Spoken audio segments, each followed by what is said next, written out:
हाल है ठीक। अच्छा यार सारे तो पहला यार चैनल सबसक्राइब लाजमी कर दिया करो, बाद च भूल जाते हो। मैं थोड़े वास्ते बड़ी ज़बरदस्त वीडियो लेके टिप्स लेके आना कंस्ट्रक्शन के मतलब। आओ अज मैं तुम्हें एक विखाना अपना एक प्रोजेक्ट जोड़ा कार्नर का 25x25 का प्लाट सी, की बन सकता है। सीढ़ियाँ उत्थे सीढ़ियाँ ज़्यादा मसला होंदा, सीढ़ियाँ का बड़ा मज़े वाला माहौल।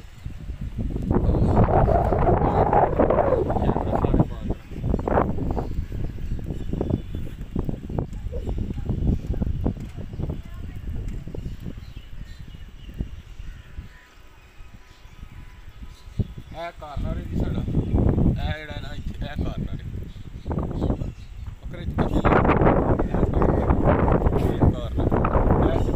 कार्नर से कमरे चला जा एंट्रेंस आ जा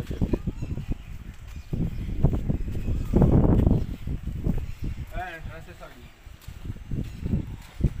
एंट्रेंस अभी गेट दिता अंदर आ गए जी। यह गराज है साड़ा ते गराज मतलब ठीक है खुला है। एक कमरा है जिन्हें तुम बाहरों हम खाया जो चगाठ। एक कमरा है वे, एक कमरा खुले डुले कमरे ने जी 25x25 का जगह। एक कमरा है वे साड़ा, इनू भी खिड़की बाहरों दी है, यानी कि टोटल हवादार।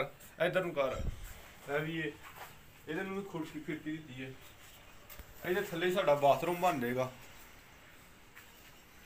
इधर कर हूँ आ सीढ़ियाँ ला देखो जरा, सीढ़ियाँ मार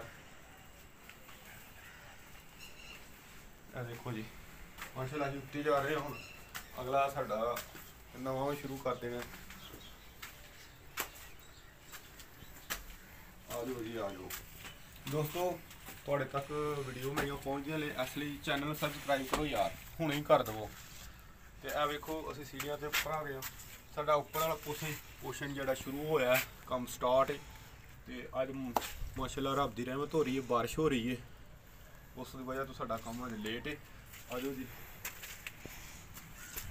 है जी। फिर असी उपर हो जाए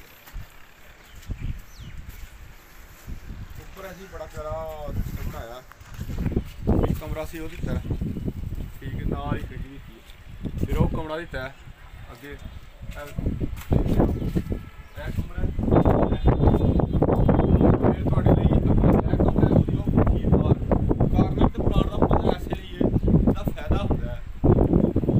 चलो लख महंगा होंगे लेकिन इसका फायदा बड़ा होंगे कि पूरा घर हवादार रहिंदा।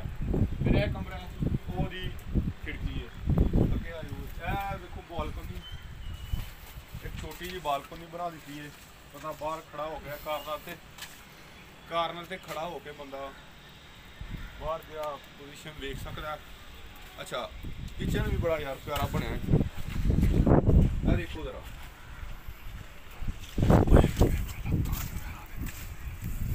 इत्थे साडी चगाठ आ जाएगी। देखो यह साडा बाथ आ जाएगा। इत्थे बाथ इत्थों फिर सीढ़ियां जिहड़ियां साडियां ना यह सीढ़ियां चढ़ जाएंगियां उपर वाले पोर्शन पे। ते मैं माशाल्लाह यह साडा जिहड़ा दूसरा पोर्शन का काम है वो स्टार्ट है। तो यह तुहानूं नक्शा उम्मीद है पसंद आया होएगा। तो मेन मकसद है ही कि बई देहाती की बनता है, सीढ़ियाँ कितों चाढ़नियाँ, गराज ये वो बड़ा मसला आंदा है। अगर किसी दोस्त ने सीढ़ियाँ के मतलब पूछना होए, कोई गाइडनैस चाहिए होए देहाते तो असीं दे सकते हैं गाइडनैस। तो भाई शेयर करो वीडियो नूं ते चैनल सबसक्राइब करो। नैक्सट वीडियो च मिलेंगे। अल्लाह हाफिज़।